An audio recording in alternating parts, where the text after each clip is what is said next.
Halo cikgu-cikgu sekalian, how are you? Good evening everyone. Have you have your dinner? All right. Welcome to today's webinar about My Science for Effective Multimedia Presentation by Segi Group of Colleges. Right. I'm your moderator for today. My name is Mr. Tony. Hi everyone. Okay, I'm from Segi College Penang. Okay. All right.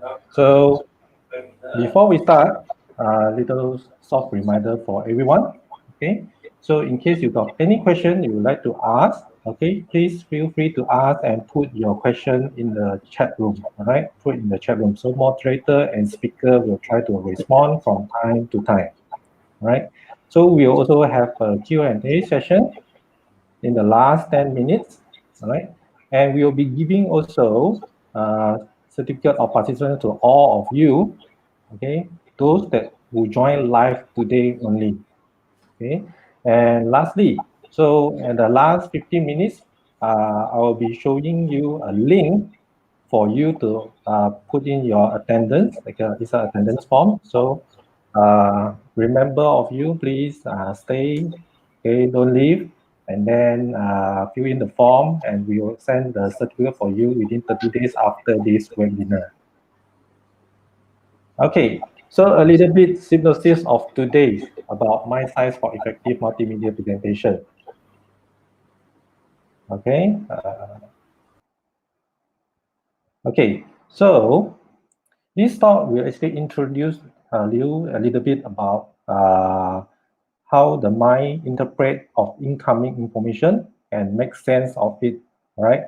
So if you have greater understanding of your mind, so you can actually use the proven science-based approach to improve your multimedia presentation design, so you can effectively communicate with your audience. All right. So this talk is about getting you started and also confidently assure you that there is actually many ways, and in fact better ways, to design this multimedia presentation that are effective and also engaging. Okay, so before I introduce the speaker, okay, so today's speaker is from Dr. Gerard. Okay, is our vice principal of academic from Segi College Penang. He has over 28 years of working experience in engineering, ICT, and also education. And he personally has also developed many trainings program for teaching and learning, conduct talks, even workshops for working adults, okay, school teachers, lecturers, and also postgraduate students about this mind science for effective multimedia presentation. So you can improve your multimedia presentation design skill using this Microsoft PowerPoint.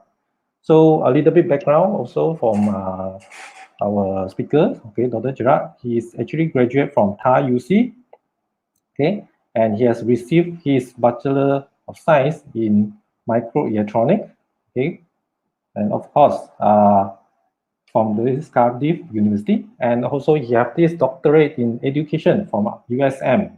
Okay, he's currently also a member of the IET, okay, if you know, Institution of Engineering and Technology, and he currently passions is in ICT, pedagogy, integration, and education training. All right. So without further ado, let me welcome Dr. Gerard. Hi, Dr. Gerard. Hello, everyone.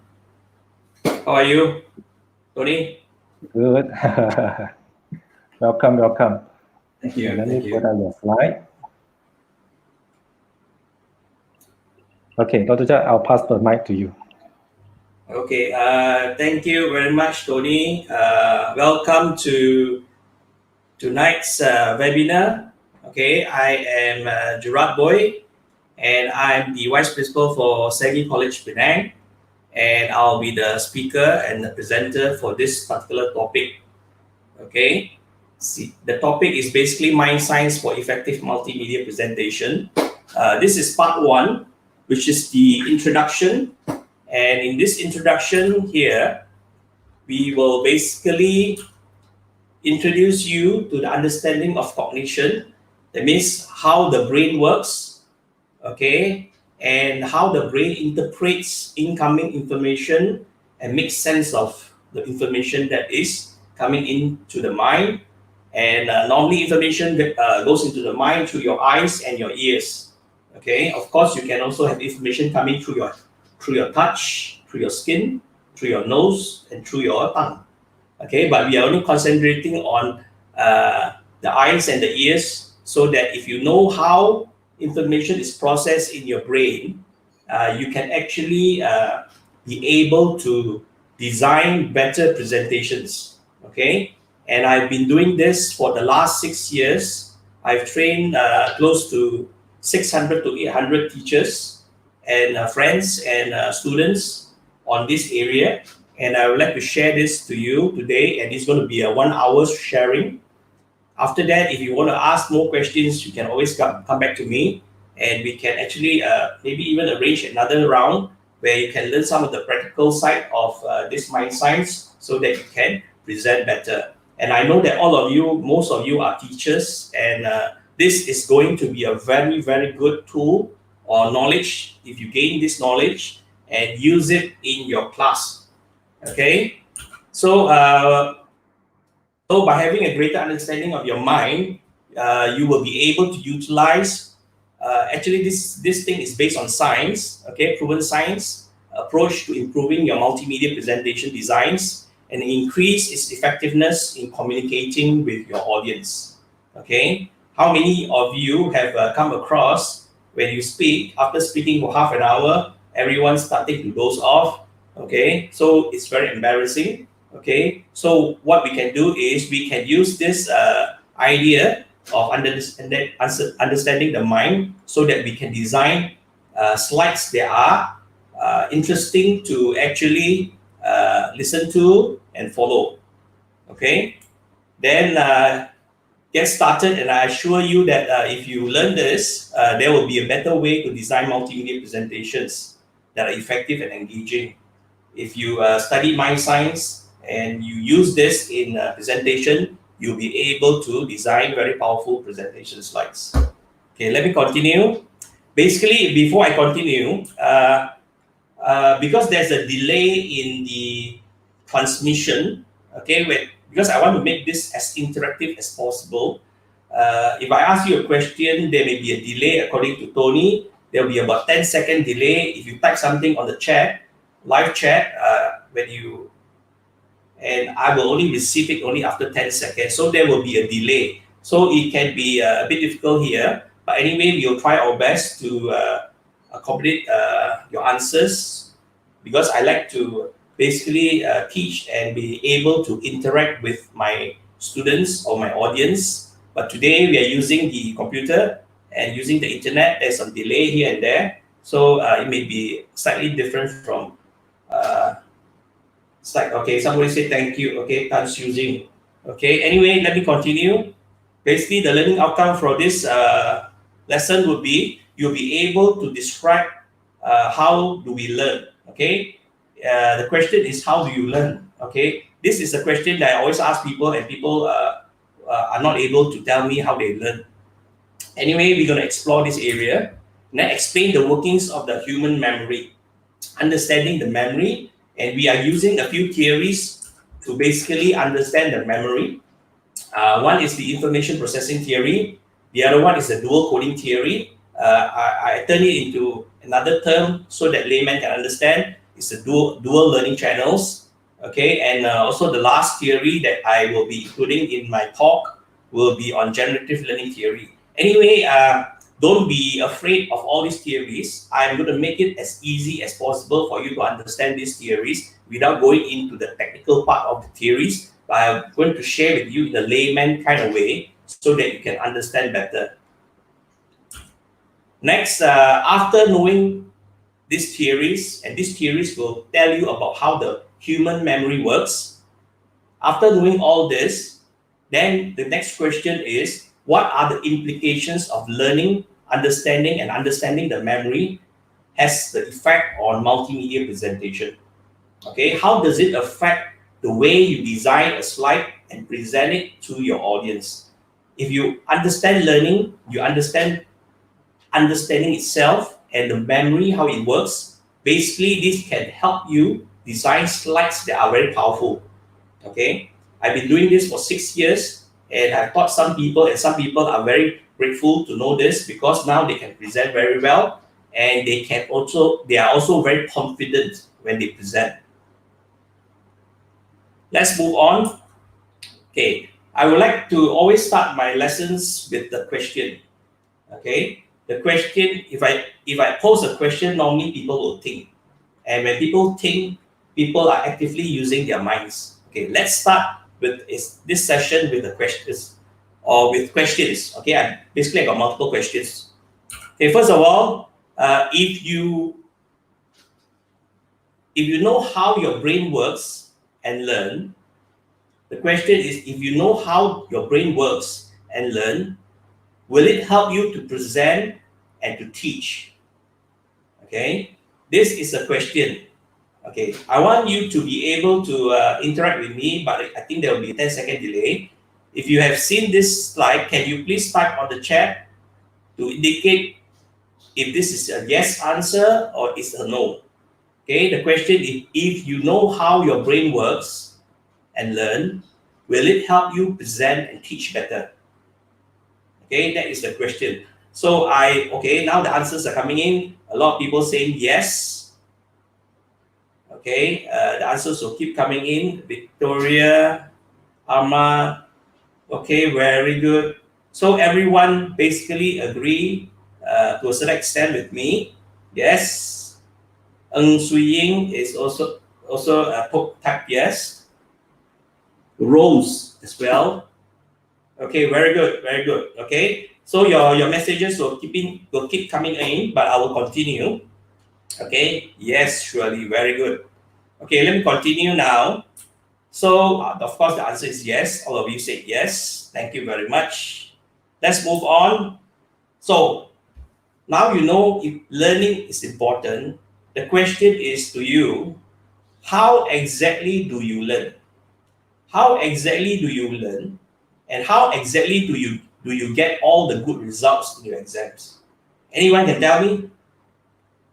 But I'm not going to dwell too much time on this. Okay, so I'm waiting for the next 5 to 10 seconds to get any answers. I don't have answers yet. How exactly do you learn? Some people will say, I learn by reading. Some people will say, I learn by doing. And some people will say, I'm not sure how I learn, but I learn. Okay? So I'm very interested in the field of understanding how straight A students learn. Is there a system behind the way they learn, or is there an attitude behind that helps them to learn, and that's the reason why they got all the A's? Just imagine if I can duplicate the system of scoring A's from an A grade student, and I know the process that he uses. Okay, now you are fitting back all the answers. If I know how, and if I can duplicate this with other students, okay, it's going to be very interesting for other students. Okay, I learned by practice according to Nizam. Very good. Okay, so yes, since you are all our teachers, I'm sure you know how to learn. Okay, so the answers that I'm getting are very good answers. Okay, very normal answers. But now we want to go into dwelling how the brain works. By understanding how the brain works, I think you can better teach and present in your lectures or in your classes. Okay, visuals and practicing. Okay, very good. So I'm going to move on. I'm very happy that the audience are interacting with me. That is very good because I do not face you, and it's very difficult for me to get feedback except through the chat. Thank you very much. Okay. Anyway, this talk is going to be for 1 hour and so that it will not take a lot of time for you to learn something here. Okay. So move on. This is something just to show you that where we are in learning this idea. So I'm showing the spectrum of learning theories for teaching and learning. So we have directed learning, teacher-centered, and we have inquiry-based, which is student-centered. Under these two areas of way of learning and teaching, okay, we have the various theories. okay, which I've shown you on the screen. Behaviorist theory, information processing theory for cognitive processes. There's the constructivist learning area where we learn by socializing, we learn by watching demonstrations, we learn by through a better person knowing the subject teaching us through scaffolding, and a lot of times we learn through discovery. Okay, so there are many theories in learning. Okay, but I am going to only focus in one area, which is the information processing theory. Things related, this theory is more related to the brain. Okay, it's more related to the brain, and we want to know the brain and how the brain function, and by understanding how the brain function, we will be able to design presentation slides that are effective for the audience to follow and understand. When your audience can follow you and they can understand you, I guarantee you that the audience will not fall asleep, and they will listen to you attentively even for 3 hours. Okay, so this is something that I have learned and I'm now sharing with you. Okay, let's move on. Okay, now we want to go into the brain. We want to understand the brain. Okay, how do we learn? Okay, based on this information processing theory. Okay, this information processing theory, maybe some of you have learned this in your degrees, but if you have forgotten, it's okay. We're going to do a recap here. So it's related to the cognitive process, meaning the brain, how the brain thinks. What is the process of thinking? Okay, so let me show you what is the information processing theory with this diagram before I continue. First of all, before we start learning or before any information goes into the memory for processing, it has to go through two channels. Okay, we are only concentrating on two channels. Okay, the one channel is the eyes and the other channel is the ears. Okay, and these are called sensory memory. So when you open your eyes and you wake up in the morning, what will happen to you is basically you are bombarded with unlimited information as you navigate in your home, as you go to the bath, as you take your shower, as you brush your teeth, as you prepare yourself to go for work. Your eyes and ears are bombarded with all this unlimited information. Okay, so that is happening to your eyes and your ears. Okay, but your brain will not be able to process all the things that you see and hear, and it's not supposed to process everything, because if process everything, then your brain will be overloaded cognitively. Okay, so nature has designed a brain where even though you are bombarded with a lot of information through the eyes and the ears, basically your working memory, okay, which is the second part of the memory, will select those things that you are interested to see or hear to process in the working memory. The rest will be forgotten. Okay, that's how the memory works. Next, what will happen is that after you have selected what you want to hear and see, okay, it will go to your working memory. And if you see the thing more often and listen to the same thing over and over again, we call this the iterative loop. Okay, and this will lead to what we call encoding. Encoding is that it will then encode into long-term memory so that you can remember for a bit longer. Okay, that's how your brain works using the information processing theory. And in later on, when you need to retrieve those information that you've seen and heard earlier, then it will be retrieved from the long-term memory into the working memory for you to reprocess. Okay, and this is the basic understanding of information processing theory and how the brain works. Okay, and this way of learning, there are many ways of learning. This way of learning, we call it, I'm sure you know, and I'm sure you also drill your students in this area because of the iterative loop, and I call this rote learning. Okay, rote learning is doing the activity of learning by heart.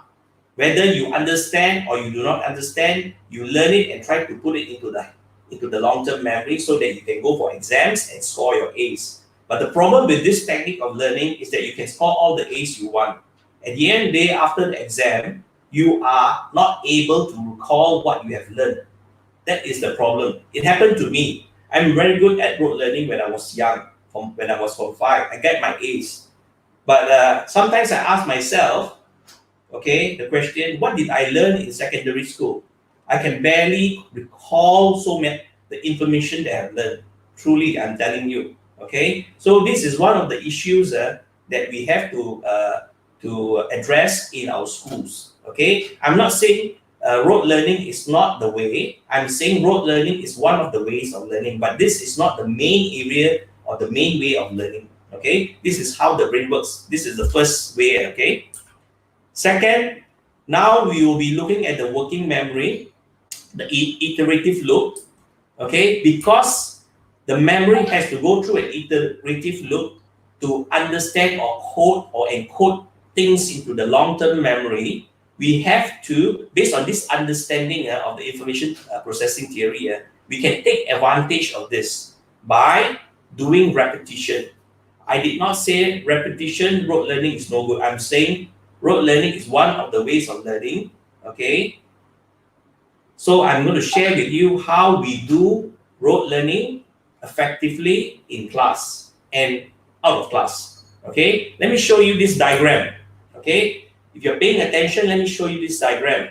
This diagram is about repeating the facts, okay, so that you can have a higher recall rate. Okay, if you want to teach something in your class, okay, you sometimes have to repeat that idea a couple of times in class so that the recall rate will actually increase. When the recall rate increases, when it decays, that means you start to forget what you learned, the decay will take longer to decay. Okay, so in this typical diagram that I show you here, which I'm circling, if you learn something once, after a while, which is this time horizontal axis, what you remember in memory will decay very fast. Okay, so to undo this or to ensure that your audience can remember, what we can do is we can do this repetition when we introduce the idea the first time in class. So during this time, basically what you need to do during your presentation, you have to use this idea and implement it in your presentation or in your lesson. What it means is basically if I want to teach 5 facts today, I would want to arrange my lesson in a way that I can basically repeat some of these facts which are important at certain stages of your presentation. Okay? And if you do that in your class, you will increase the recall rate. Okay?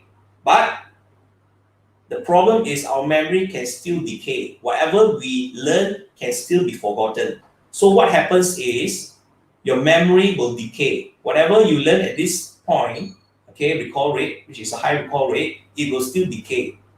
Okay? So according to science, according to research, you have to repeat the lesson or the facts or recap those facts for your students one day later so that the recall rate goes higher and it will take a longer time for the information to decay from memory.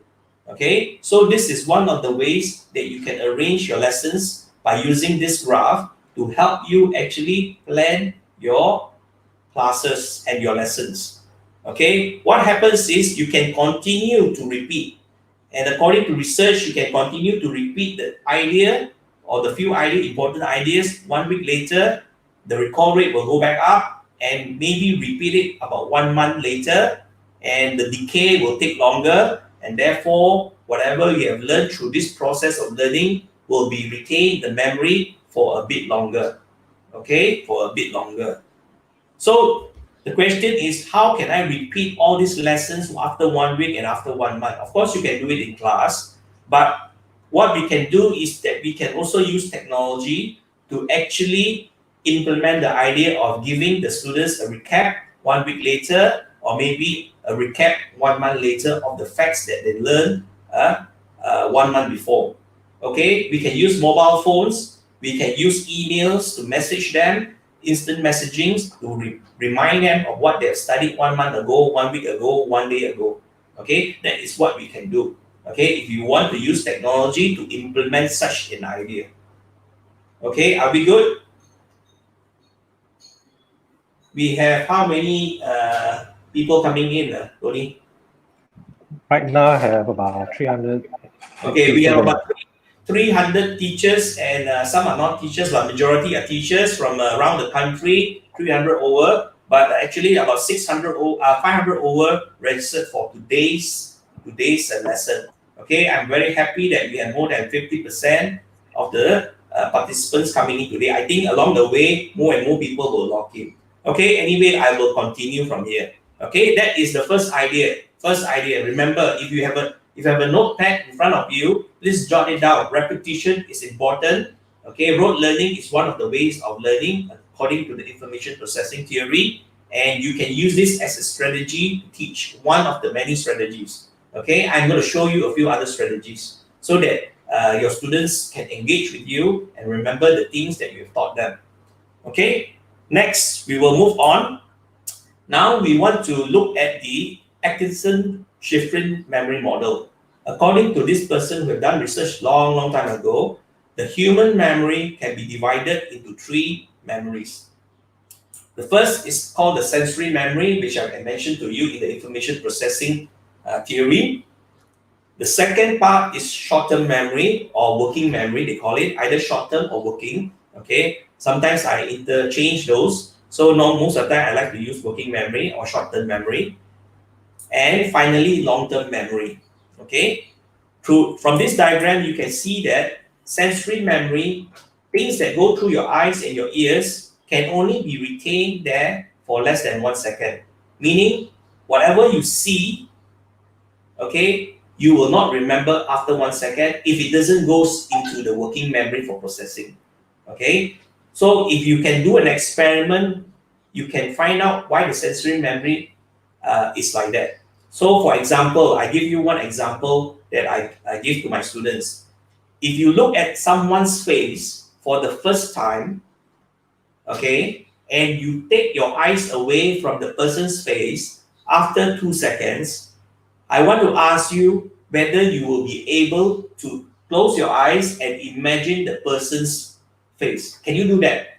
First time looking at this person, after 2 seconds, you move away. Can you close your eyes and see the picture in your mind? Okay, I can guarantee you most of the time, maybe 99%. I don't want to say 100%, but I say 99.9% of the time, you will not be able to imagine that person's face.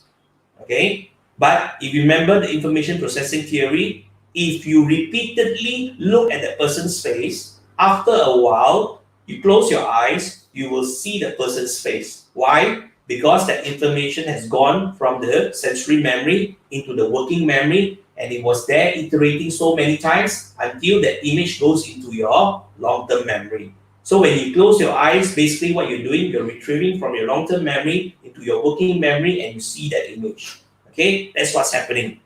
And then the other important part of the human memory is basically the short-term memory or the working memory. And the working memory, if it processes information, it can only remember for less than 1 minute if it doesn't go into the long-term memory. Okay, whatever that goes into the short-term memory through the sensory memory and doesn't go to long-term memory, 99.9% of the time, after 1 minute, you will also forget what you have seen or processed, barely processed. Okay, so the other part of the memory is the long-term memory. If you can shift those information and knowledge that you learn through your eyes and your ears and process through your working memory and understand what you have learned, you will be able to put it into long-term memory, and it will retain there for quite a while. Sometimes and most of the time, it can be a lifetime. Okay, it can be a lifetime. So this is three parts of your memory. Okay, and if you know how they function and how they function internally, which I will show you, you will appreciate the brain and how the brain works by understanding this theory. When you understand the brain, I will tell you and I guarantee you to a certain extent, you will know how to learn even better.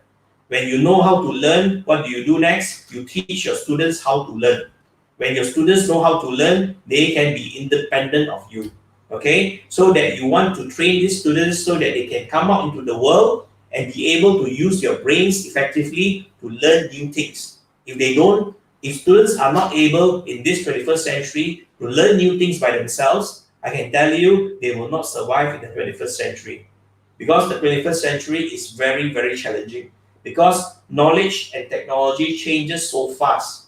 Okay, whatever you learn today, tomorrow may not be applicable. Therefore, learning skills is the most important skills that you need to have your students learn from you. But if you do not know it yourself, then how are your students going to learn, right? So now I know you're doing a good job by sharing knowledge with your students, and your students are accumulating all this knowledge in their brains, basically through the process of rote learning. Okay, basically through that. And I can tell you, if they go to Form 5 SPM and they come up with A's, after a while they forgot what they learned in school. Okay, that's the pity that will happen, and it happened to me. Okay, after so many years, I start to realize learning can have many forms. Okay, rote learning is only one of the methods. Okay, I'm going to continue, but let me take a sip of water. Okay, let's continue. Okay, we are going to touch on the sensory memory now, which is the eyes and the ears. Okay, information coming through the eyes and the ears. Okay, what happens? Okay, we will be bombarded every day with things that is in the environment, and those things that we see and hear comes into the eyes and the ears. Okay, as we move on with life. So the first thing that you need to know is that sensory memory can only remember for a very short time. Okay, very, very short time. Okay, that's the learning that you have to bring up or take back from this slide. Second, I want to do an experiment. Okay, because there is a delay feedback from your side, I want to do an experiment here. Okay, if you can hear me, I want you to pay attention now, because I'm going to do experiment. I hope that this experiment will be successful. Okay, because when I do it face to face, it's very successful. So I want you to be able to pay attention now. Okay, what I want you to do is using your eyes, only your eyes, to try to remember something. Are you ready? I hope you're ready. So I'm going to show you this. Ready? Ready? Okay, I have shown you the image just now through your eyes. Okay, now the question is, if you can interact with me, the question is, can you recall and describe in detail what you saw? If you can, just type into the chat, okay, the animals that you saw, okay, from the previous image that I showed you. And it only went through your eyes. It did not go to your working memory yet, but it's only went to your eyes. Okay, it went to your eyes. Okay, now I want you to be able to tell me if you can remember all the animals in the picture. Anyone can try? Zakia said yes. Can you tell me, can you list out all the animals that was in the picture? If you can. Okay, so you only have 3 animals. What about the rest? Anyone? Savitiri. Okay, giraffe, tiger, elephant. What else? Giraffe, lion, monkey. Monkey, elephant, giraffe, tiger, lion. Wow, this one is a very good memory. Okay, anyway, thank you for interacting. Okay, thank you for interacting. Very good. I'm happy that you're interacting. Most important, you are interacting. When you interact, it means that you are listening to me. Okay, that is a very good feedback for me to actually be motivated to continue with the lesson. If not, I'll be very, very unhappy that you are not listening. But you are listening. I'm very happy. So let me show you. This was the picture. There was 1, 2, 3, 4, 5, 6 animals. Some of you could remember 3. Some of you could remember 4. But is there anyone who could remember all of them?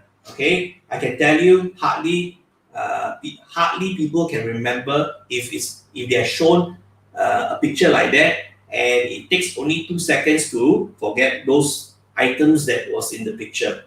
Okay, so I have demonstrated to you, if you use only your sensory memory and you look at something and you turn your face away, most of the time, 99% of the time, you will not remember all those information. Okay, because it hasn't gone into your working memory, it hasn't been processed, it didn't encode into your long-term memory. So it's very difficult for you to basically remember. Okay, so that is one experiment. I have many experiments here. Okay, I'm going to continue. Okay, second, okay, I've tested your eyes and your eyes are normal. Okay, because you cannot remember, therefore you are normal. Okay, now I want to test your ears. I want to use the other channel, the channel of audio, your hearing. Okay, so let us listen to this audio. Okay, let's listen to this audio. Are you ready? If you're ready, I'm going to press the button. Okay, and you'll be able to hear something, and I want you to try to remember. But please don't write it down.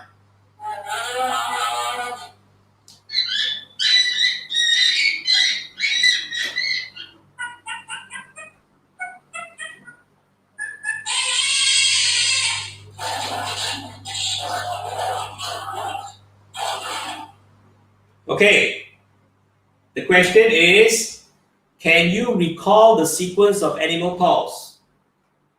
Can anyone recall? If you can't, just say no. If you can try, and Tony will pick up your information and flash it on the screen. Anyone? Because there's a delay here, so I will be waiting here for probably a few seconds before anyone replies. Can you recall the sequence? I want the sequence. Wow, elephant, monkey, lion, giraffe, tiger, crocodile, hippopotamus. Okay, Prakash. Okay, very good. Okay, what about others? Anyone can remember the sequence? That information went through your ears. Okay, it went through the ears and not the eyes. Bird, dog, goat. Okay, 3, but there are more animals than that. I think there are about 6 animals, if I'm not mistaken. I can't even remember myself. Monkey, hippo, crocodile, lion, elephant, zebra, giraffe. Okay. Okay.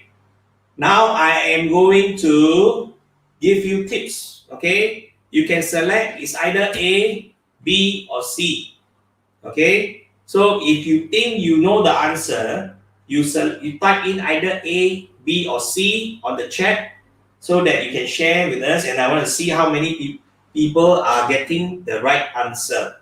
The sequence of animal calls that was that you heard just now earlier in the earlier slides. Anyone? I'll be waiting here for you to select either it's A, B, or C. I've given you a tip here. B, okay. Lian A, Johnny Wood A. What else? Who else?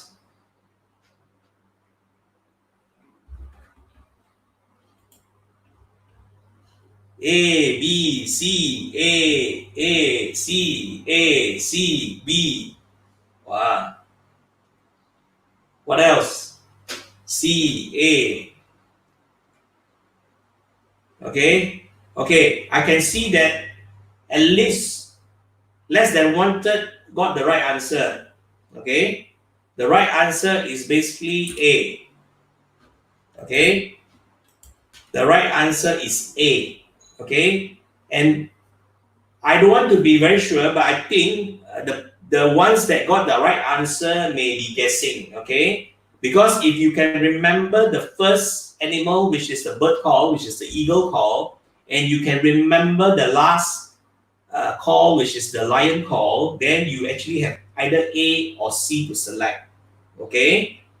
For those who selected B, that means you have forgotten the first call and you also have forgotten the last call. Okay. So those who can remember the first call and the last call probably knows that, the first call or the last call probably knows the answer is either A or C, and I am not sure whether those who selected A actually can remember the whole sequence. But if you can remember, very good. You have an abnormal ear. Okay, the rest of us have the normal ear. Okay, anyway, I will keep on moving. Okay, I will move on. Okay, let's move on. Thank you for all the answers. At least you are awake. Okay, now I'm going to do this. I'm going to show you the working memory, how the working memory works. Okay, and through another experiment. Now I'm going to repeatedly ask you to look at this picture for a bit longer. If I ask you to look at this picture a bit longer, you will be able to remember maybe 90% of the information. Okay, this is the same information through the eyes that I showed you. I'm going to leave it here for a while, maybe 2 minutes, and I can guarantee you to a certain extent you will be able to remember more of the animals. Maybe some of you will remember all the animals. You know why? Because if I leave it longer and if you look at it longer, what will happen is basically the information through the eyes will go to the working memory, and the working memory is iterating it, trying to remember, oh, there's a giraffe, there's a hippopotamus, there is an elephant, and then there's a giraffe again, there's a monkey. So you're iterating it in your working memory. The more you iterate in your working memory, you will encode it into your long-term memory. So when I make the picture disappear, I can guarantee you to a certain extent that you will remember most of the animals. Okay? So I have timed this. This is already about 2 minutes. So I'm going to leave this slide and move on to other things. Okay, I hope you have learned something here. I hope my explanation is clear. How the memory works through the eyes and the working memory right now. So I'm going to move to the next slide. Okay, we have ended this so-called experiment. We are going to the next experiment. Okay, but before we go to the next experiment, I want to tell you a bit about the dual coding theory. Okay, the concept of the dual coding theory, how it can help you learn and teach. Okay, the dual learning coding theory, I also call it the dual learning channels. For your information, when we learn something, we can learn from two channels. Okay, we can learn from two channels, either through the eyes or through the ears. But I want to tell you, and this is based on research and based on your experience, I think you will agree with me that if we use two channels to learn at the same time, concurrently together through the eyes and the ears, that means I see and I hear, I can learn better versus I can see and learn versus I only hear to learn. So most people will be able to learn better if you use these two channels all at the same time. That means they can see something and hear you explain it. And because of that, the working memory can process these two sets of information, okay, and they will be able to learn better. So this is the dual coding theory, okay. And with this dual coding theory, if you understand it and you use it in your teaching or in your presentation, meaning you will show the right images, the right text on your slides, and you narrate those information using your mouth, okay. As you teach, the students or your audience will better understand you. Two channels. So now if you know, you take advantage of this when you teach. Oh, okay. So that is the idea of the dual coding theory. Okay, as science have done this and proven that it's effective. Okay, basically it improves cognitive processes in the working memory so that you can understand and remember better. I will move on to the second part of human memory, which is the short-term memory. As I mentioned to you earlier, the short-term memory can only remember for less than 1 minute. After 1 minute, majority of the time you will forget what you have heard or seen if it did not go to the long-term memory. If things don't go to the long-term memory or it went a bit, not a lot, okay, most of the time you will not be able to remember. So I am going to tell you a bit about the working memory So the working memory has very limited capacity. Okay, it's just like your computer. If your computer you have limited RAM or memory, that's it. If you want to improve or you want to use advanced software, you need to actually expand the memory or the RAM.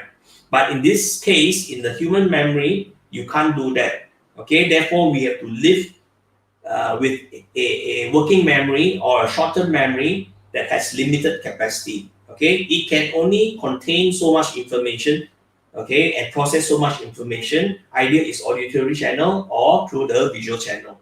So that is the characteristics of the working memory or short-term memory. So let us move on. Okay, and because of that, many research has been done, and it's found that the working memory can actually process 7 facts in the working memory at any one time, plus minus additional 2 or less 2. Okay, so it's between 5 to 9 items that you can process at any one time in your working memory. So what it's trying to say is that you do not give too much information to your staff, to your audience, or to your students at any one time. For example, if you have noticed that I have been presenting to you information bit by bit, I show you bit by bit, I did not show you everything. So I use a lot of PowerPoint to control this information so that my audience can follow me. Okay, so you can also remember it for less than 1 minute. But if you do repeating of the chunk of information in your brain using the iterative loop through the understanding of the information processing theory, either silently or aloud in your working memory, you can probably increase the retention of the information in your brain. Okay, so this is the characteristics of your working memory, short-term memory, and what it can do, and how you can actually use it in a way to retain information. Okay. Next, we will move on, and normally we use this for rote learning. Next, we want to move on. Okay. Now, I am going to do another experiment to justify to you, because my background is engineering. So most of the time, I use facts to justify to people so that people will actually agree with me. So I normally do experiments and present facts so that people will agree with me. Okay, so let me try to do this experiment with you. I want to do this experiment with you. It may take a while, but I think it's worthwhile to understand so that you can use, so that you know what your working memory is capable of. Okay, so let me show you. There are 1, 2, 3, 4, 5, 6, 7, 8, 9, 10, about 11 orange dots on the screen. Okay, what I'm going to do is I am going to show you a sequence of arrows. I'm going to show you a sequence of arrows, and I want you to follow. Okay, and I want you to be able to remember the sequence. Okay, I'm going to start the sequencing now. After that, I want you to recall and see whether you can recall the sequence or not. Ready? If you are ready, we will start now.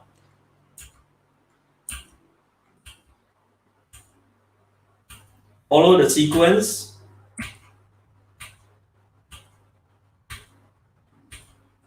Okay. And you follow the sequence. Now I have rewind the slides. So I will show you the answers. So you don't have to interact with me in the chat. Try to picture the sequence in your mind. I'm going to show you the answers. And if you get the answers correct, okay, then you have a normal working memory. Okay, so I'm going to show you the answers now. Here, second position, third position, fourth position, and fifth position. I'm sure majority of you are able to follow this sequence. Okay, if you can follow this sequence, just type yes on the live comments. Okay, to indicate that you are able to follow the sequence. Okay, so if you can follow the sequence of these 5 signals that I've shown you, it means that your working memory is normal. Okay, why? Because all our working memory can process I told you between 5 to 9 items of information. So I've given you 5 items of information here, and you were able to actually follow the sequence and got it right. I see a lot of answers all say yes, and one person by the name of Chin Hui missed once. Okay, never mind, it's okay. Okay, you still have a normal brain. Okay, so that is the experiment to show that if I give you enough information to work within the capacity of your working memory, then you will also realize that in future when you do a presentation, okay, on the slide, you should not put more than 5 items of information or 5 chunks of information in the screen when you present. If you put too much information, it will be very difficult for people to follow you. When anyone who is following your slide feels they have difficulty following your slides, what will happen next is that they will be unfocused and they will defocus and they will then start to wonder and not follow you. Okay, if they miss 1 or 2 slides of your information and your slides of information are continuous, they will be lost. That's why sometimes when we present to a set of audience or students, we can see sometimes half the class is falling asleep. Okay, because they cannot follow you. Okay, if you use mind science for effective multimedia presentation, you can structure your slides in a way that your students can follow you effectively because you know how the working memory works. Okay, so understanding how the working memory works is very important. Now I'm going to do another experiment.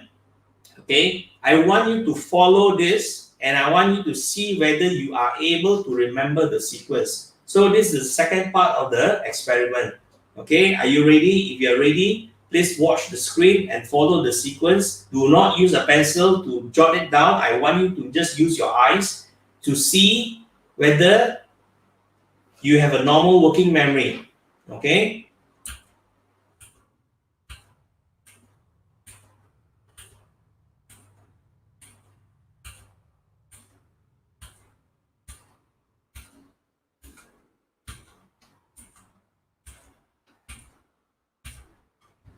Okay, I have given you the sequence for this second part of test of the experiment.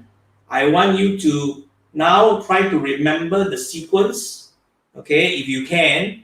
Okay, if you can, I'm going to show you the answers and you tell me whether you have the correct answers or not. Okay, so I'm going to show you the answers now. You tell me whether you have the correct sequence. And you have the correct sequence, say yes. If you don't have the correct sequence, then say no on the live comments. I'm going to show you the answer now. Third signal, fourth, fifth, 6, 7, 8, 9. Okay, now I want you to tell me whether you had the correct answer. Say yes if you have the correct sequence. Say no if you don't have the sequence. Miss Sim say no. May Wong say no. Tam Hopkins say not easy. Okay, Marina Mazet say yes. Oh, okay. Maybe you have a very effective brain. Okay, up to 11, yes. Up to 5. Okay, up to 5. Okay, Normila Sat said no. Yuki Chin say no. Ben Tai Lin say no. Priscilla Paul say no. Miss 2. Okay, I am so happy. You know why? Because all of you have a normal brain. Okay, you don't have an abnormal brain.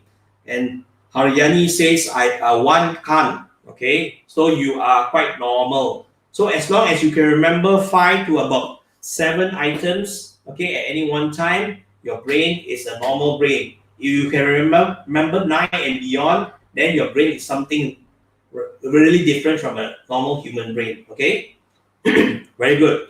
So I see some people say 3, some people say 6, some people say no. So I think to a certain extent, this experiment have shown you that your working memory can only have very limited capacity. to process incoming information either through the eyes or through the ear.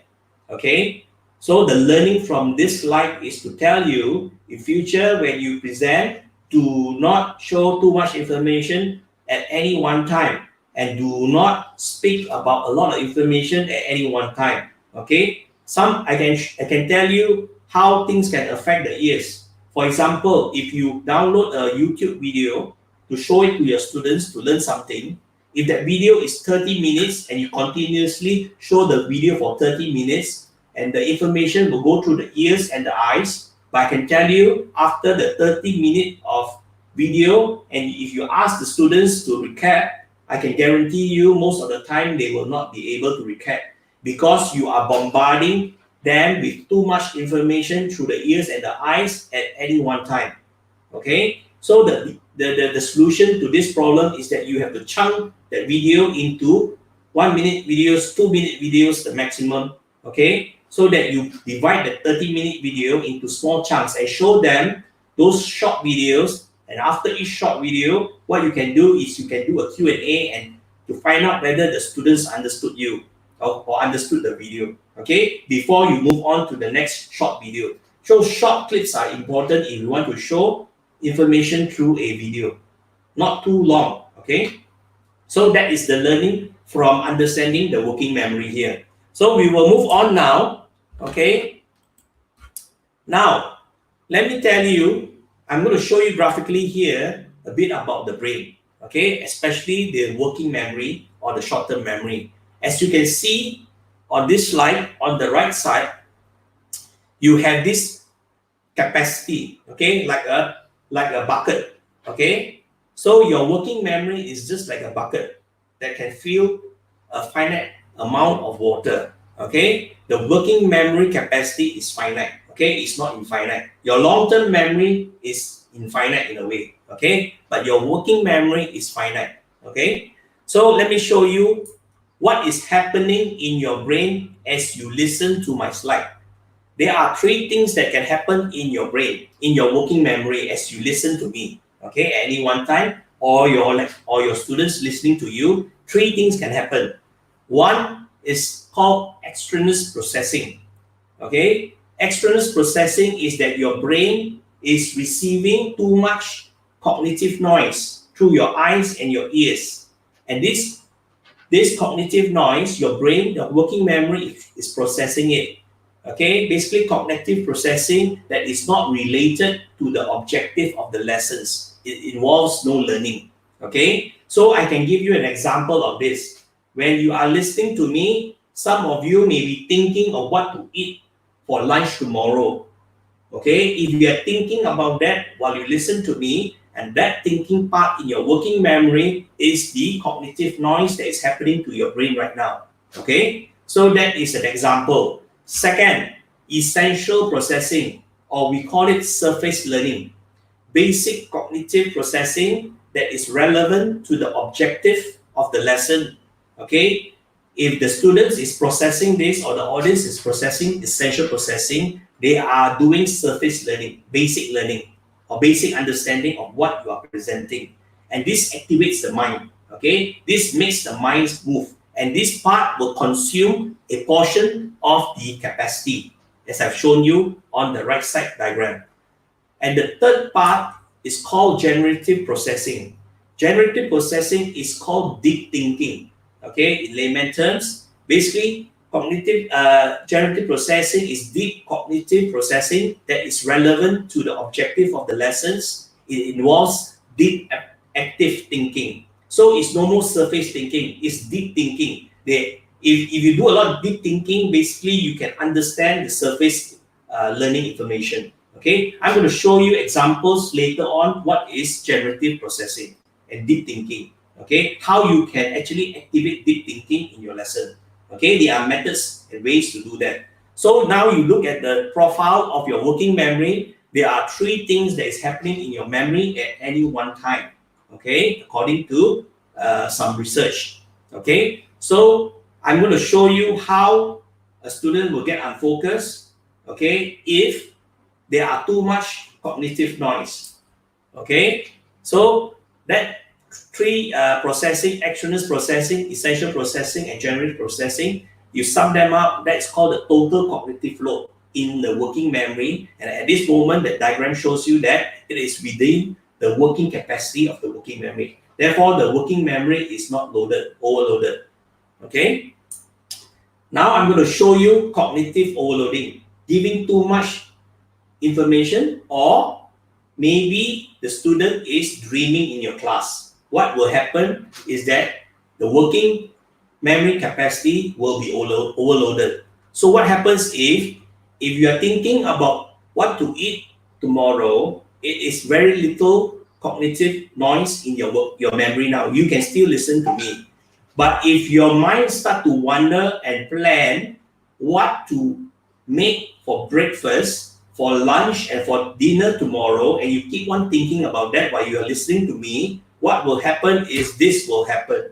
There will be too much cognitive processing, okay, that is noise related, nothing to do with this lesson that you are listening to me. And when this happen, it will overshoot the total working capacity of your working memory.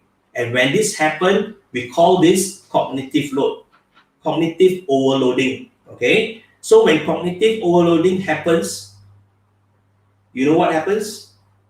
You start to daydream, and you start to defocus from the essential learning as well as deep thinking. Okay, so the question is, if you are a teacher in a class, if you are presenting, how do you overcome cognitive noise? Okay, so there are many ways of doing this. Okay, but I'm going to show you later how we can do this. Okay, so I'm going to show you two profiles. One unfocused memory profile with a lot of cognitive noise, and it overshoots the capacity of the working memory and causes a person to unfocus. What we want, and the total cognitive load is actually exceeding the capacity.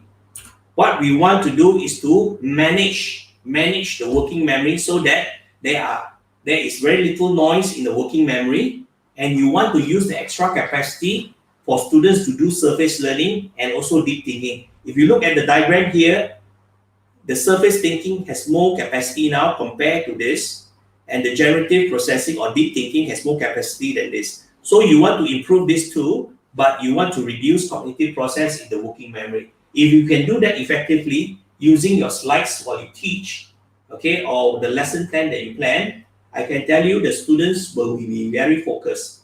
When they are focused, they will listen to you for hours. They will not fall asleep. They will be very attentive. And at the end of the day, they will say, "Cikgu ini memang baik." Okay, this is a good teacher because I can understand what he or she says or she is teaching. Okay, so that is very important. So understanding the memory, working memory, can actually help you understand why your students are not focused. Okay. So I'm going to move on. I'm going to show you some examples how you can make it interesting so that the working memory can actually cope. First of all, to enhance short-term memory or working memory to focus on learning, one thing that you need to do is you need to develop learning stimuli that is cognitively interesting. Okay, something that is interesting in the screen will cause the student to pay attention. Okay, so your learning material have to be cognitively interesting. That is one way. Second way, your learning material must stimulate activate prior knowledge. What is prior knowledge? Prior knowledge is the things that you have learned before. Okay, but before you can learn something new, you need to bring out the prior knowledge to process with the new information so that you can understand new information. So you have to have a capability or a learning plan or teaching plan that will activate prior knowledge before you continue to teach. That is another tip. Another tip is to emphasize learning elements in your slides. Signaling. For example, what I'm doing, what I'm doing is I'm doing signaling. Okay, this is one of the principles of multimedia that I'm applying in my slide. Okay, so that you can follow me. Okay, and you will not be wondering. Okay, Next, you have to organize your learning material in a very organized way. And finally, you have to use the repetition to repeat some of the material as you teach so that they can remember. Okay, so I'm going to continue. I'm going to move faster now because it's already 1 hour. I hope that you are still paying attention. Are you all okay with the lesson currently? If you okay with the lesson, please type yes. Okay, I'm going to move on to the next slide. Okay, and talk to you about long-term memory. Okay, we have covered short-term memory, we have covered sensory memory. Now we are covering long-term memory. Okay, so long-term memory. This is a diagram to show you how the memory works and how information goes into the long-term memory. Okay, so this is the Atkinson-Shiffrin memory model. Okay, so this diagram is quite complicated. I'm going to show you how I use multimedia principles to explain to you so that you can easily understand this diagram. Okay, I'm going to move on. So to understand this diagram, I'm going to show you information bit by bit so that you can process it, you can understand it, and you can put it into a long-term memory. First of all, let me start by saying that whenever we learn, the information will come through the eyes and the ears. Okay, this is through the sensory inputs. Okay, so what will happen is basically when I see or hear something, it will go to the short-term memory if your eyes and your ears select that information and put it into your working memory. Okay, when the information is in your working memory, it will have to be processed, right?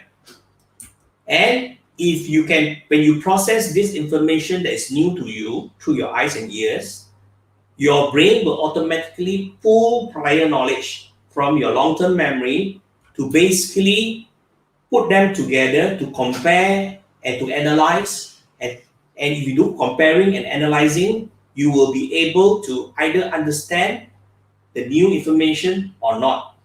Most of the time, you will be able to understand the new information if you have prior knowledge. Okay, I will tell you what is prior knowledge and how you can actually understand information or teach. Okay, then when you have processed those information, there will be either two things will happen in your brain. Okay, when you compare the new information and your long-term information, and if the inputs agree with the prior knowledge or is related to the prior knowledge somehow, then what will happen is called assimilation. Assimilation is that whatever you learn new will be put on top of what you have learned previously. That is called assimilation. Okay, if you look at the diagrams or the symbols, okay, new information assimilate into the old information, it becomes a new pattern. Okay, this pattern will be in your brain.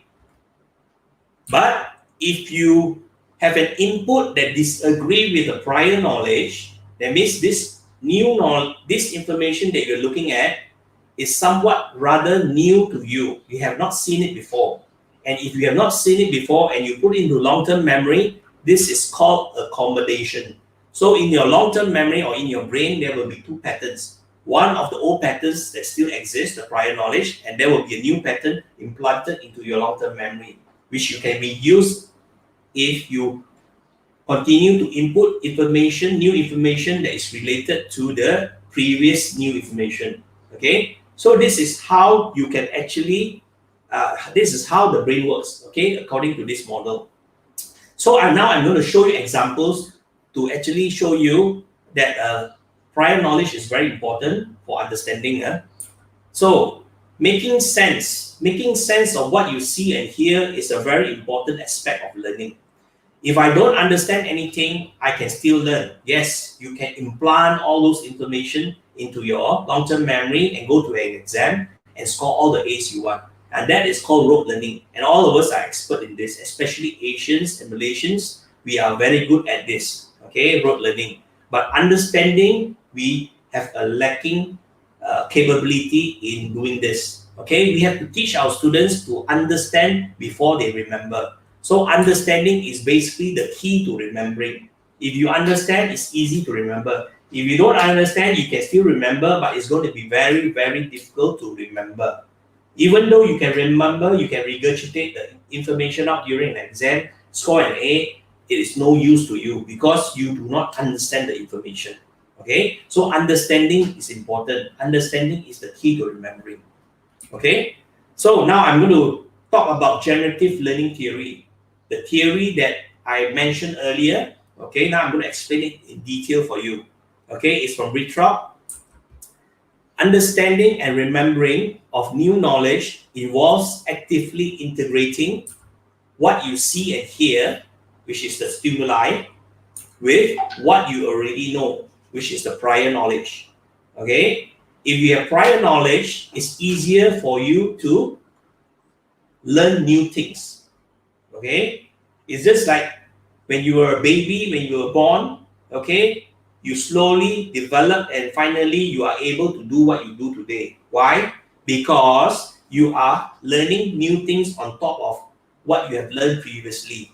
Okay? For example, a baby will learn how to cry for food. Later, the baby will know how to say the word food when he's hungry, or the baby starts to crawl and start to walk, and eventually knows how to run. So it's a very progressive way of learning. And we can learn this way because we have prior knowledge or prior experience. Okay, so this theory tells you that it is important when you teach to make sure that students have prior knowledge. If they don't have prior knowledge, or the prior knowledge has been taught before, but they somehow or rather cannot recall it, what you need to do in your lesson plan is initially maybe have activities to make them recall prior knowledge, so that when you teach the new information, they are able to make sense of it because they can process it based on prior knowledge.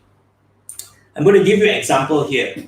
Okay, based on the generative learning theory, stimuli, okay, is this. But before I continue, I want to tell you, I have to give you a contextual story before I can continue here. Okay, let me take you back to your kindergarten days.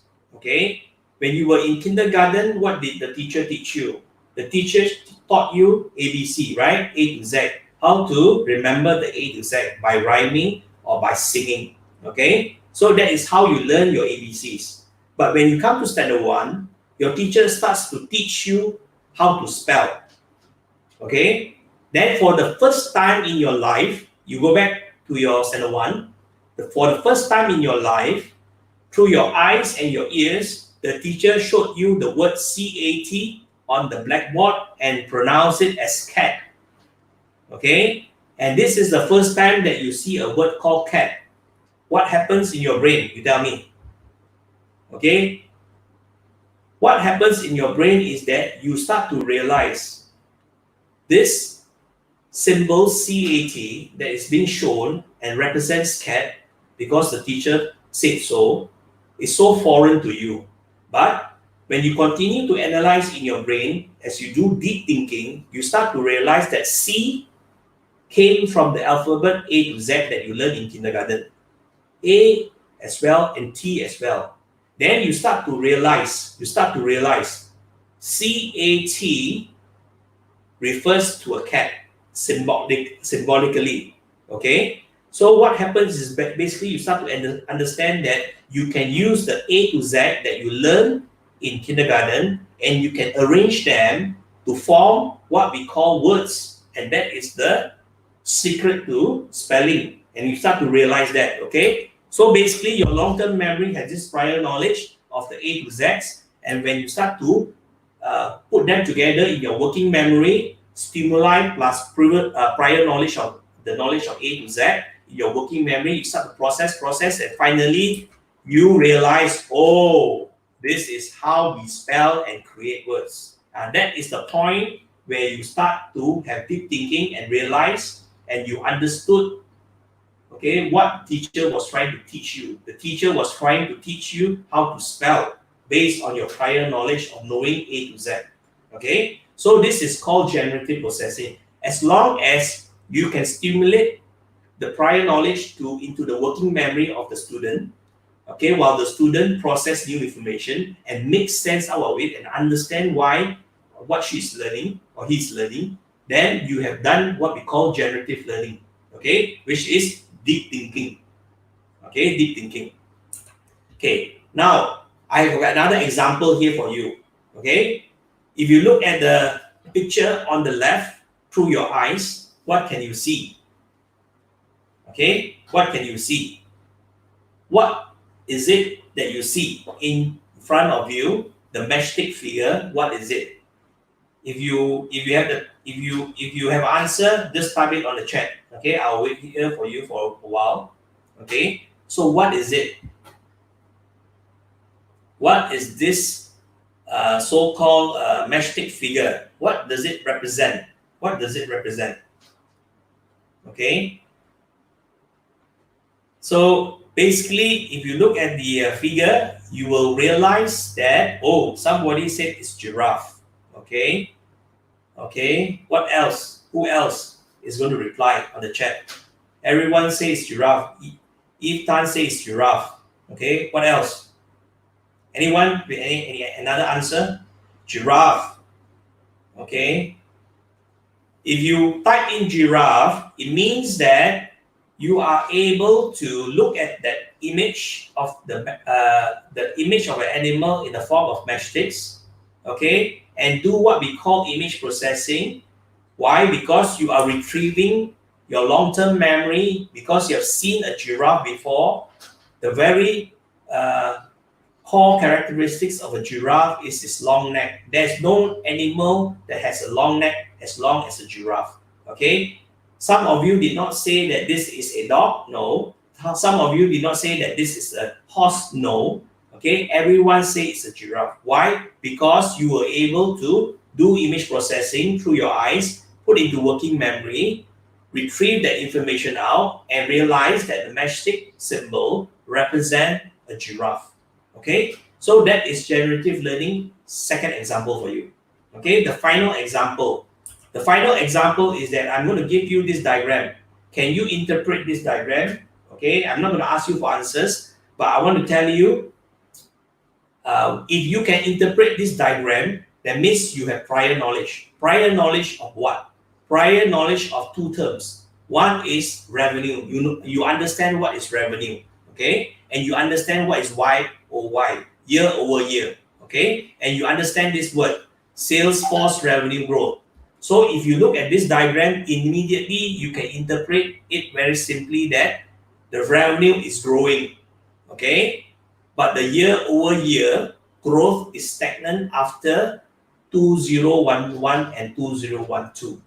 That would be the interpretation of this particular graph. If you can interpret as I can interpret, it means that you understand the word revenue and you understand year over year. Okay, the two terms. These two terms allows you to interpret this diagram. Okay, so basically, if you are not able to interpret this diagram, basically you do not know what is revenue or you do not know what is YOY.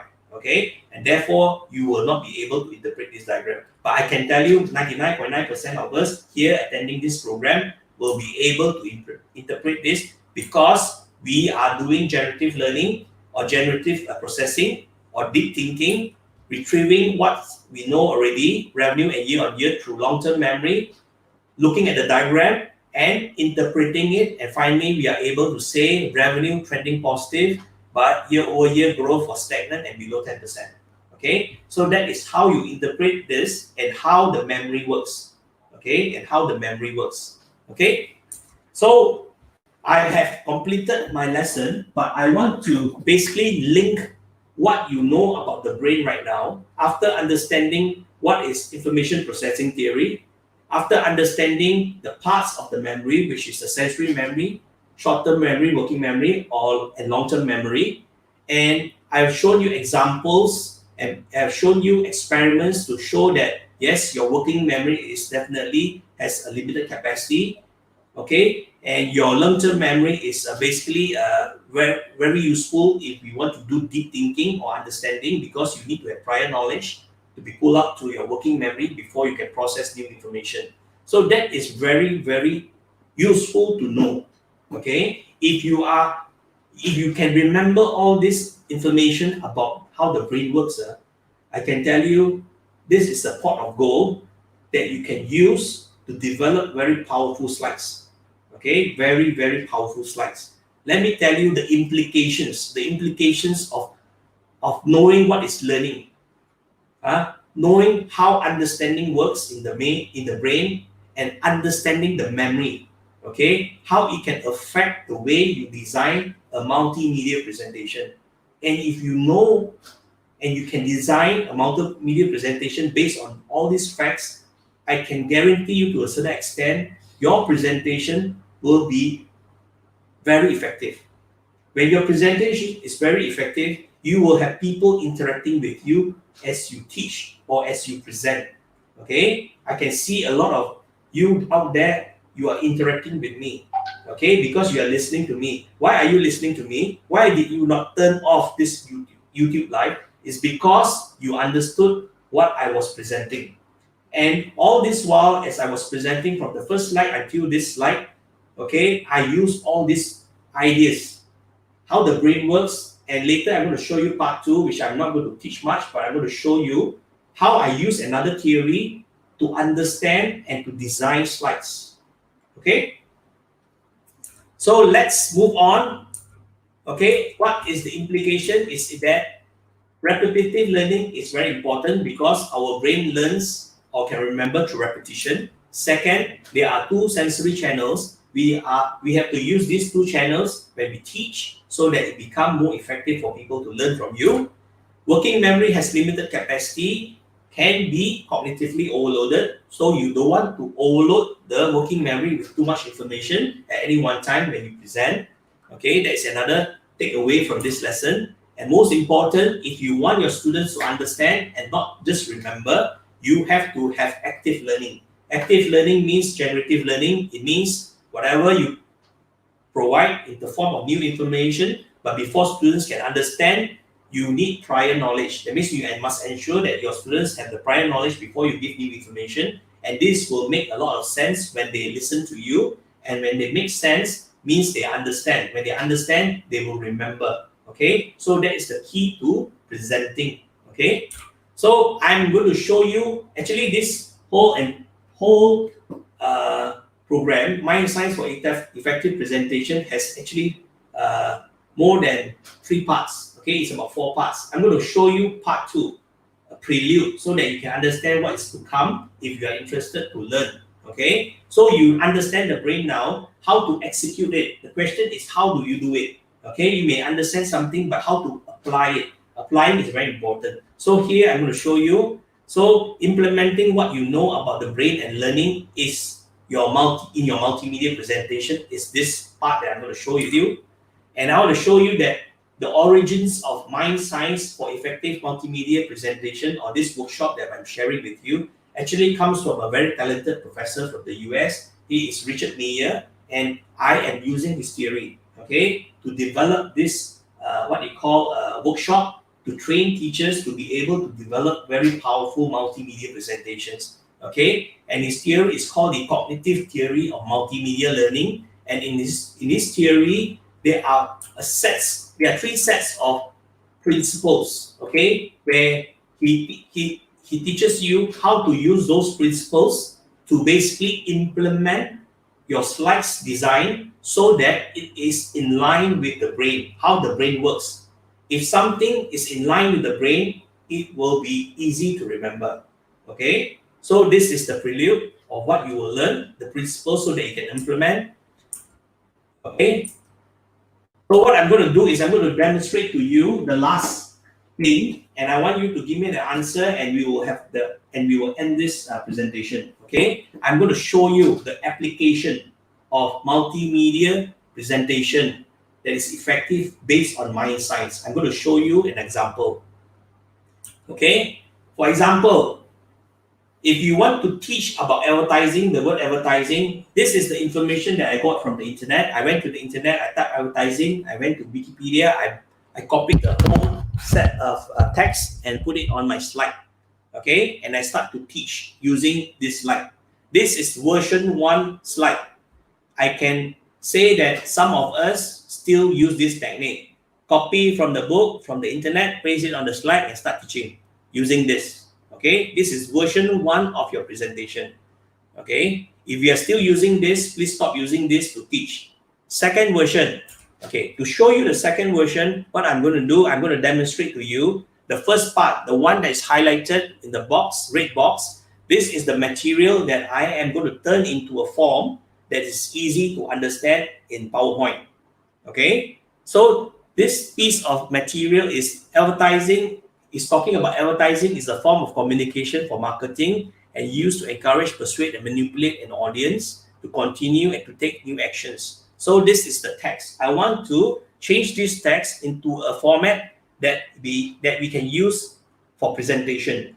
This format that you see in version 1 is not presentation format. This is reading format. Okay, this is when you read a book, this is the format. But when you do a presentation, you cannot show this format. If you show this format while you present, what will happen is that your students will be reading. And when you present, they will not be listening to you. Okay, you can present the top part, they may be reading the bottom text. Okay, so I'm going to convert this box, red box material into a format, and you look at this and see, and you tell me later whether it's a good, better format. So format 2 is this. Okay, I'm going to present it to you now. Advertising. What is advertising? Basically, advertising is a form of communication for marketing. First, to encourage. Second, to persuade. Third, to manipulate an audience to take some action. Okay, and to drive the consumer behavior. This action will drive their behavior towards commercial, political, or ideological offering. Whatever that I'm selling is driving consumer behavior towards these offerings. Okay, so this is an explanation version 2 of advertising using the first paragraph of information. Okay, there's another version that is even better than this. If you know cognitive theory of multimedia learning, or you do mind science for effective multimedia presentation, that is a better way. The other way is when you present, you should say it visually. What it means is basically humans process image quicker than textual information, as fast as 13 milliseconds. That means if I read from your slide, I process information slow. When I look at images, I process the information very fast, faster than when I read from presentation slide. Okay, so that's why I say when you present, say it visually. Okay, and because of this idea, this is called the multimedia principle. Because of this idea, I'm going to show you the third version. The third version is this. Advertising is a form of communication for marketing. First, to encourage. Second, to persuade. Third, to manipulate. Why? Because we want to drive consumer behavior to the offerings that we are offering. It could be a commercial offering, it could be a political offering, or it could be an ideological offering. Okay, now I want you to interact with me before I end this presentation on the live comments. Okay, so the question is, which format or which version is the most effective multimedia presentation slide? Version 1, 2, or version 3? If you know the answer, I think it's very obvious. If you know the answer, can you type 1, 2, or 3? Okay, Calvin Chan say version 3 is excellent. Version 3 attracts the audience. Version 3 has Linda. Okay. What about the rest? Version 3, Lily Cole. Version 3 as well, Nadia. Okay. So the information, all the messages will be coming. I can guarantee to a certain extent, all of you will be saying that it's version 3. Yes, you are right. Okay, version 3 is the best version for presentation because according to multimedia theories, this is the best version using images, okay, to put in a format so that people can understand your slide better. Okay, so this can only happen if you know how to apply the principles of multimedia. There are 10 principles, okay, that I did not touch, but I demonstrate to you. If I use those 10 principles, I will be able to design more powerful or extremely more powerful slides that students will be able to understand better. Okay. With this, I want to end my presentation by saying mind science for effective multimedia presentation if you use this idea, if you understand the brain and you use those principles in multimedia and design your multimedia slides, like your PowerPoint slides, you will be able to design presentations that will increase audience attention. You will manage surface learning, the learning of your students, so that they can foster deep thinking. So when you can get their attention, they will start to manage their basic learning or surface learning. And finally, if they catch what you say, they will process it with prior knowledge. And when this happens, it's called deep thinking.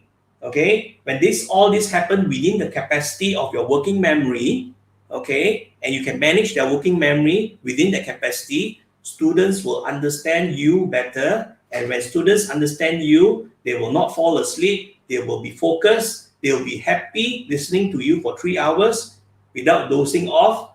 Okay, and at the end of the day, they will say, Cikgu ini memang baik. Okay, they will say that, I guarantee you. Okay, if you can do that. And it's not very difficult to do this. It will take a bit of effort, but it is not difficult to do this. Okay, so I would like to end this presentation by saying thank you for coming on tonight. It's already almost 10 o'clock. It's almost 2 hours. Sorry to extend it so long, but I think it's worth it. I'm talking, I think I got no voice anymore. Anyway, I'm going to pass it back to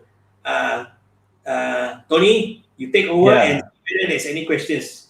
Okay, so thank you, Dr. Gerard, for this all valuable information. So let me share the screen. Okay, so I'd like to ask anyone, if you any question you would like to ask Dr. Gerard before we end today. So let me check.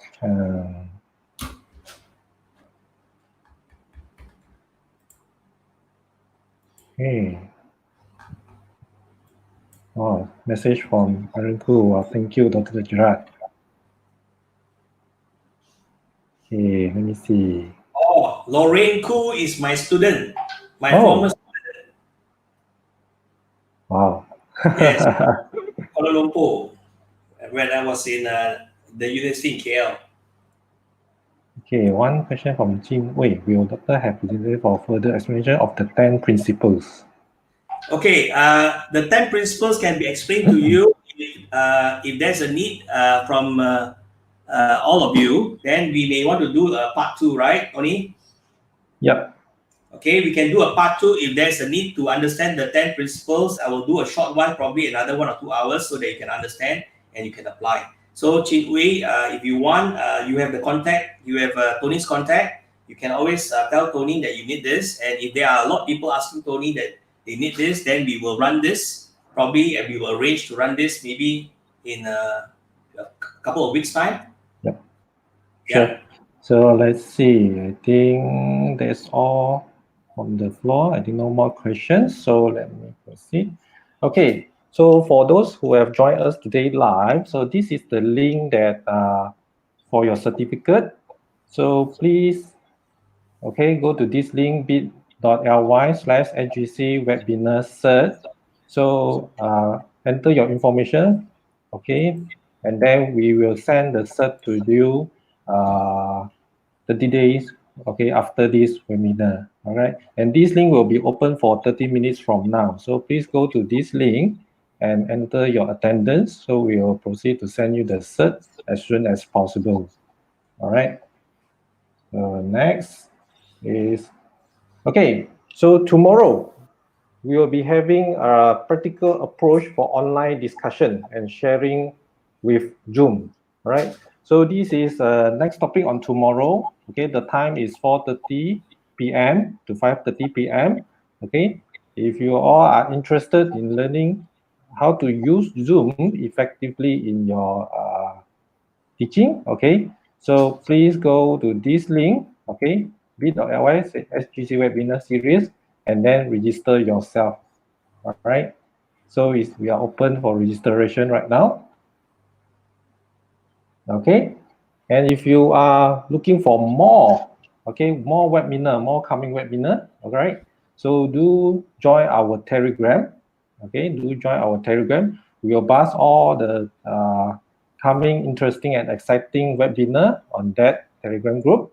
Okay, for teachers, for students also have. All right.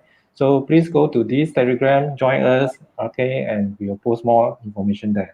So for that, thank you very much, and thank you, Dr. Gerard, to joining us today. It's a very valuable information presented. So I hope you all learn something, right? And stay home, stay safe, right? So that's all from us. Thank you very much. Goodbye. Bye bye. Dr. Gerard, wave on the screen. Bye Bye, bye. everyone. Bye Thank you for. everyone. So we have a series of talks, right? It's a plan so that you can actually join. Okay, thank you very much. Okay, bye Good bye. night.